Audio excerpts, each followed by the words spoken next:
Nerd. Learning is important, right? Yes, exactly. What a bunch of nerds. Nerd alert. Right. Marketing Architects. Hello, and welcome to the Marketing Architects, a research-first podcast dedicated to answering your toughest marketing questions. I'm Elena Jasper on the marketing team here at Marketing Architects, and I'm joined by my co-host, Rob DeMars, the Chief Product Architect of Misfits and Machines. Hello. Hello, we're back with your weekly Nerd Alert. Every week I'll take a deep dive into academic marketing research and translate its complex ideas into simple, understandable language for Rob and, of course, for all of you. Are you ready to nerd out, Rob?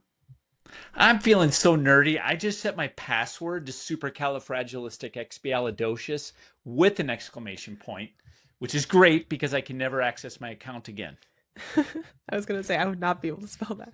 All right. This week I read Reach Measurement, Optimization and Frequency Capping in Targeted Online Advertising under K Anonymity by Wan Gao and Mu Kuai from LinkedIn.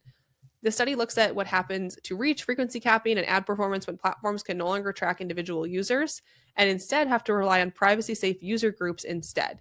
But before we get too far, Rob, when you hear the phrase privacy-first advertising, do you think, all right, this is the future, this is where we're going, or do you worry that it's going to break a lot of what currently works in advertising? I don't worry about it at all.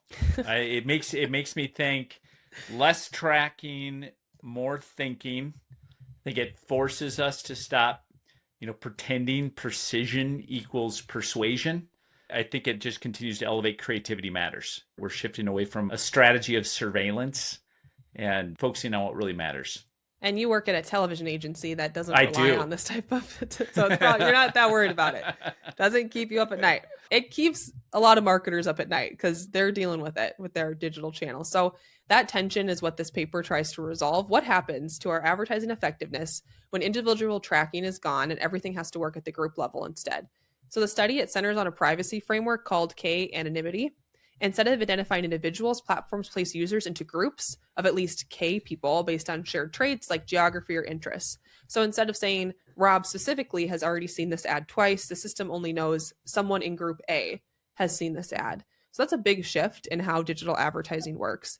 Once individual tracking disappears, if it does, frequency capping becomes probabilistic instead of precise. So a platform won't be able to say, this exact person has seen this ad 3 times. Stop showing them the ad.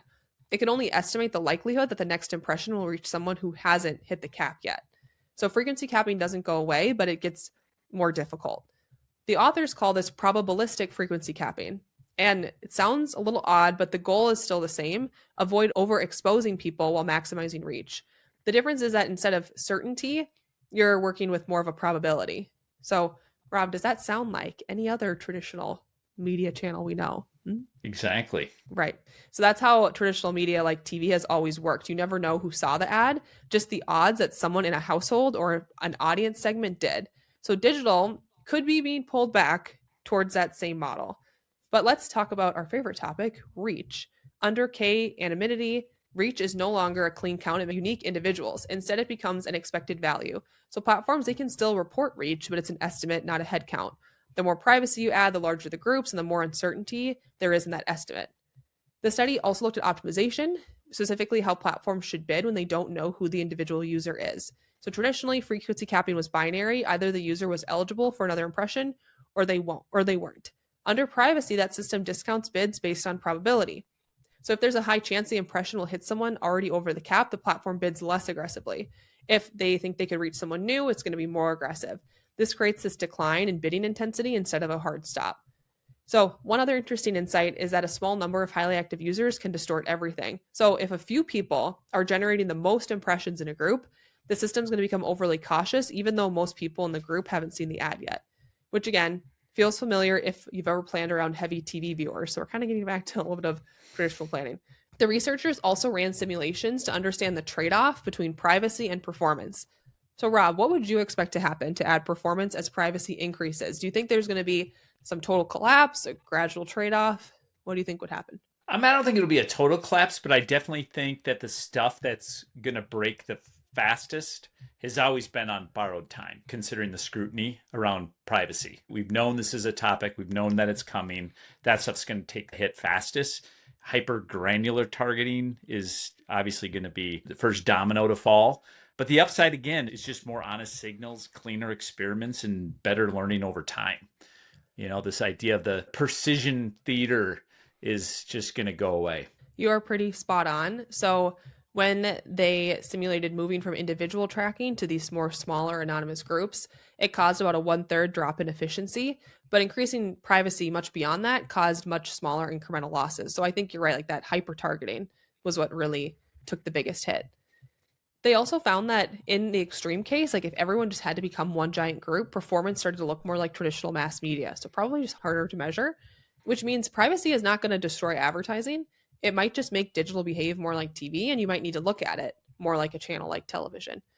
So let's talk about a few takeaways. First, perfect precision was always a luxury. Individual level frequency capping was definitely nice, but it wasn't essential to effectiveness. Advertising still works when outcomes are probabilistic.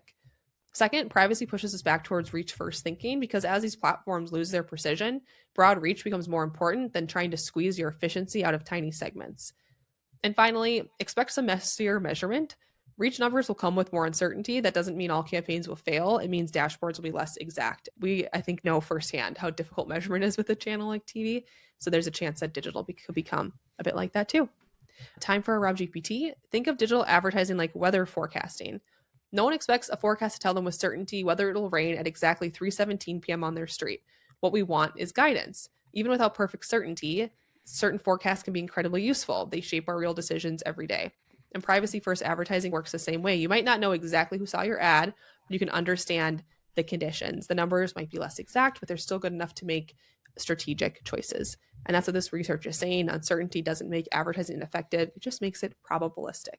It's funny. We actually want precision so badly that we get angry when we don't get it. Because your example with the weather, it's like, well, now, you start getting weather apps saying it's going to rain in 1 minute. And you're like, oh, that's so amazing. It's telling me it's going to rain in 1 minute, but then it doesn't rain in 1 minute. And you're like, the precision was actually useless.